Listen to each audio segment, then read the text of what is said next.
la une de l'actualité en Guinée-Bissau, le président sortant José Mario Vaz a reconnu sa défaite dès le premier tour du scrutin présidentiel organisé le 24 novembre dernier dans le pays. Réunis pendant 3 jours à Kisanti, les chefs des regroupements et partis membres du Front commun pour le Congo de Joseph Kabila ont renouvelé leur soutien à la coalition gouvernementale. Et puis les autorités de transition soudanaises ont ordonné ce jeudi la dissolution du parti du président déchu Omar El-Béchir et le démantèlement de son régime.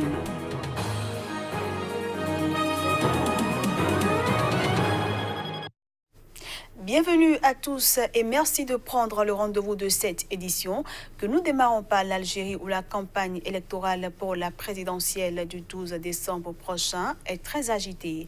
Elle met en lumière le contexte tendu et risqué dans lequel se prépare le scrutin.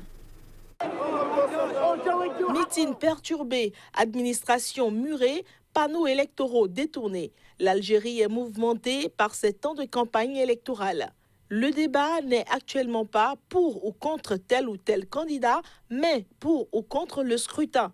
Les tensions sont telles que depuis le début de la campagne, le 17 novembre, les 5 candidats évitent les grandes villes du nord du pays, les plus peuplées, et annoncent souvent leur déplacement à la dernière minute. Cette stratégie n'empêche pas qu'ils soient régulièrement accueillis par des manifestants hostiles, réussissant parfois à perturber leur meeting malgré un fort déploiement policier permanent. Tous les candidats ont participé ou soutenu la présidence d'Abdelaziz Bouteflika, contraint en avril à la démission. Les contestataires voient en eux des complices du pouvoir aux mains du haut commandement militaire. Dans l'entendement du mouvement de protestation, le régime en place depuis l'indépendance du pays en 1962 cherche désormais à se régénérer dans les urnes, faute d'avoir pu mettre fin à 9 mois de contestation interrompue. Les candidats peinent surtout à persuader les citoyens d'aller voter le 12 décembre.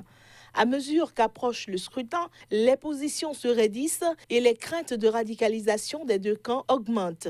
Seuls 37% des électeurs se sont déplacés lors des législatives de 2017 et 50% pour la présidentielle de 2014.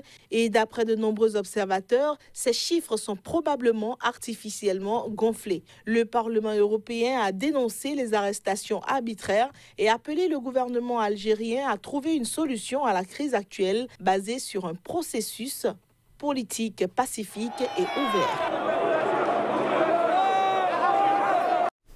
En Guinée-Bissau, le président sortant José Mario Vaz a décidé d'accepter les résultats du scrutin présidentiel. Il a indiqué avoir pris cette décision afin de contribuer à la pacification de la société bissau-guinéenne. Arrivé 4e avec 12,41% des voix au premier tour de la présidentielle organisée le 24 novembre dernier, en Guinée-Bissau, le président sortant José Mario Vaz, qui dénonce des irrégularités, a reconnu ce jeudi sa défaite. Lors d'une conférence de presse à son siège de campagne, il a indiqué avoir pris cette décision afin de contribuer à la pacification de la société bissau-guinéenne. La CNE avait déjà jugé fiable lundi dernier ce premier tour malgré les accusations de fraude proférées par le camp du président sortant, José Mario Vaz, élu en 2014. Selon les résultats officiels rendus publics mardi dernier, Domingos Simões Pereira, chef du gouvernement de 2014 à 2015, a recueilli 40,13% des voix lors du scrutin du dimanche. Il devance Umaro Sissoko Mbalo, Premier ministre entre 2016 et 2018, qui a rallié 27,65% des suffrages. Ce sont donc 2 produits du système qui sont appelés à concourir à la succession du président José Mario Vaz. Le second tour entre les 2 hommes est prévu le 29 décembre prochain. La stabilité de ce petit pays d'1,8 million d'habitants en état de crise politique quasiment permanente est un des enjeux majeurs de l'élection. Elle est indispensable aux réformes nécessaires pour combattre les maux qui affligent cette ancienne colonie portugaise, comme la grande pauvreté, la corruption répandue jusque dans les classes dirigeantes et le trafic de cocaïne en provenance d'Amérique du Sud. L'homme d'affaires béninois Sébastien Ajavon empochera plus de 36 milliards de francs CFA. Ainsi en ont décidé les juges de la Cour africaine des droits de l'homme et des peuples dans l'affaire de trafic international de drogue qui l'oppose à l'État béninois. Dans son arrêt, la juridiction d'Arusha a aussi ordonné à l'État béninois de procéder à la levée immédiate des saisies des comptes bancaires du requérant, ceux des membres de sa famille et de ses sociétés. Suivons à présent la réaction de Maître Moustapha Isiaka, l'avocat de l'homme d'affaires. Donc, pour être complet, la Cour allait loin en ordonnant, la Cour, après avoir condamné l'État à payer environ 39 milliards, M. Ajavon, la Cour a ordonné à l'État béninois d'avoir à corriger plusieurs dispositions de la loi qui a créé la CRIET, parce qu'il a été reconnu que la loi qui a créé cette juridiction, plusieurs dispositions violent la charte que le Bénin a ratifiée. Donc on a ordonné à l'État béninois d'avoir à amender cette loi-là, et à rendre compte à la Cour dans un délai de 3 mois. La Cour a également ordonné la main levée sur les comptes bancaires de M. Ajavon, ces comptes bancaires, ceux de ses enfants et de son époux qui ont été illégalement bloqués. La Cour a reconnu que c'est une voie de fait, c'est illégal, c'est un acharnement de bloquer ces comptes. La Cour a ordonné que main levée soit ordonnée sur ces comptes. La Cour également a ordonné la réouverture de sa télévision Sika TV qui a été fermée. La Cour a ordonné également la réouverture, puisque en temps, Soleil FM avait été fermé également. La Cour a demandé que Soleil FM soit réouverte. La Cour a ordonné également que le terminal à conteneurs qui a été suspendu soit rétabli. Donc, plusieurs droits lui ont été accordés. Bref, la Cour a reconnu qu'on a non seulement porté atteinte à sa personne, mais à son patrimoine. Et la décision a pris en compte tous ces aspects-là. Et je crois que c'est l'une des rares fois où cette Cour est allée aussi loin dans sa décision. Donc cette précision mérite d'être apportée et vous comprenez que ma joie est vraiment totale. Ce journal se poursuit. Réunis pendant 3 jours à Kisantu, les chefs des regroupements et partis membres du Front commun pour le Congo de Joseph Kabila ont renouvelé leur soutien à la coalition de gouvernement formée avec la coalition pour le changement du président Félix Tshisekedi. Lors de cette même retraite, les dirigeants du FCC ont également demandé aux institutions de la République de prendre des dispositions pour arrêter sans délai les violences dans l'Est de la République démocratique du Congo. À l'initiative du premier vice-président de l'Assemblée nationale et chef de délégation CACH, Jean-Marc Kaboun, les partisans du président Félix Tshisekedi avaient unilatéralement suspendu les contacts avec leur partenaire de l'autre camp, celui de Joseph Kabila. Ils estimaient que ces derniers manquaient de respect envers l'actuel numéro 1 du pays. Cela a conduit au blocage de toutes les nominations dans les autres institutions et secteurs en dehors de l'exécutif. Mais la visite surprise ce jeudi à Kisantu de l'ancien président Joseph Kabila aurait aidé à baisser la tension. Lors d'une réunion de 3 jours, les chefs des regroupements et partis membres du Front commun pour le Congo de Joseph Kabila ont réaffirmé leur soutien à la coalition FCC-CACH alors que la coalition au pouvoir vient de passer des moments difficiles. Les discours des uns et des autres paraissaient si peu conciliants qu'une rupture entre les deux camps était redoutée. Lors de cette même retraite, les dirigeants du FCC ont également demandé aux institutions de la République de prendre des dispositions pour arrêter sans délai les violences dans l'Est du pays et d'apporter de l'aide à la population en détresse suite à des catastrophes naturelles. Au Soudan, les autorités de transition ont ordonné ce jeudi la dissolution du parti du président déchu Omar El-Béchir.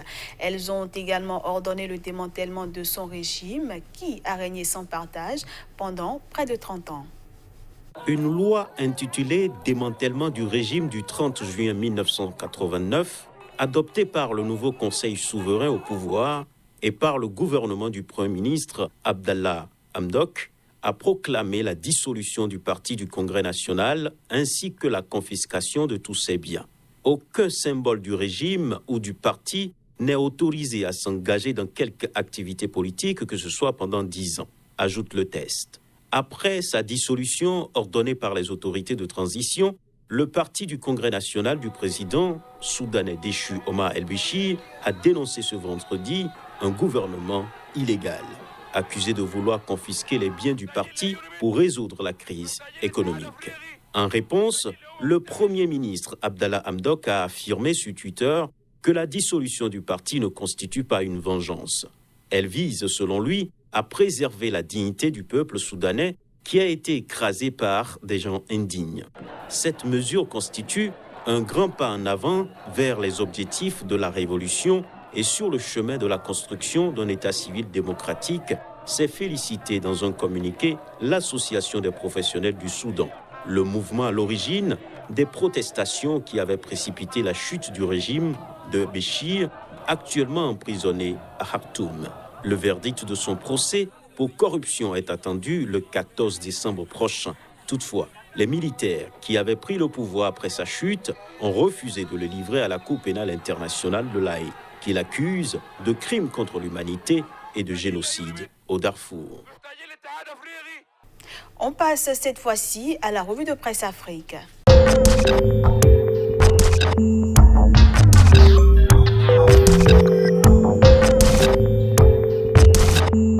Bonjour et bienvenue dans la revue de presse Afrique du jour pour le compte de ce vendredi. Au Togo, Liberté croit savoir et renseigne à sa une, loi imminente sur la déclaration des biens, l'application est de bonne foi. Le vrai défi. Togo Matin à présent, corridor logistique du Togo, Fort Yassingbe réhabilite 2 composantes stratégiques du corridor logistique du Togo. Avec le même journal présidentiel de 2020, la CPP invite toute la population à s'établir une carte d'électeur. Au Burkina Faso, le quotidien relaie les propos de ministre Rémi Fulgence Dandinou, porte-parole du gouvernement. S'ils veulent peindre le Burkina en violet, en rouge ou en noir, c'est leur problème. Autre titre, mesure de gratuité des soins au profit des femmes et des enfants de moins de 5 ans, bilan satisfaisant après 3 ans de mise en œuvre. L'Express du Faso sur une autre note, préparatif du 11 décembre à Tenkodogo, 30 milliards d'investissements pour des festivités sobres. Avec le même journal, développement, le système des Nations Unies s'installe à Bobo-Dioulasso.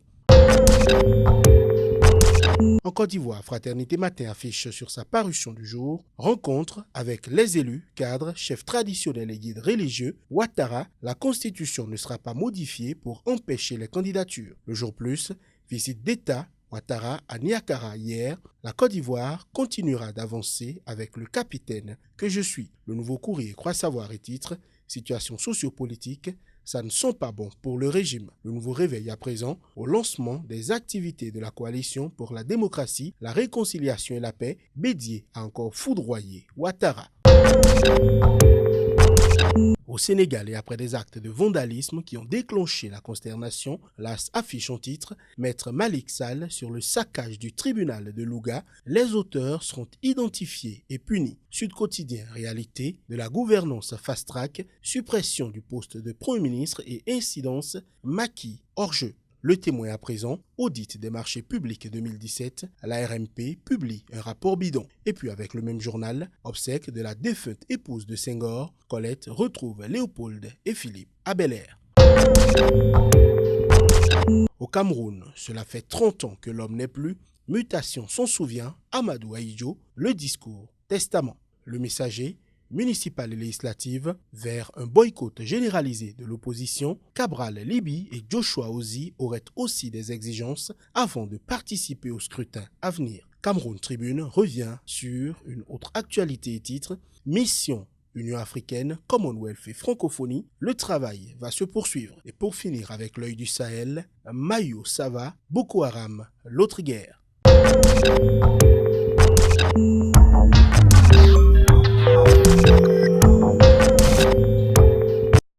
Et c'est la fin de cette édition que je vous remercie d'avoir suivi.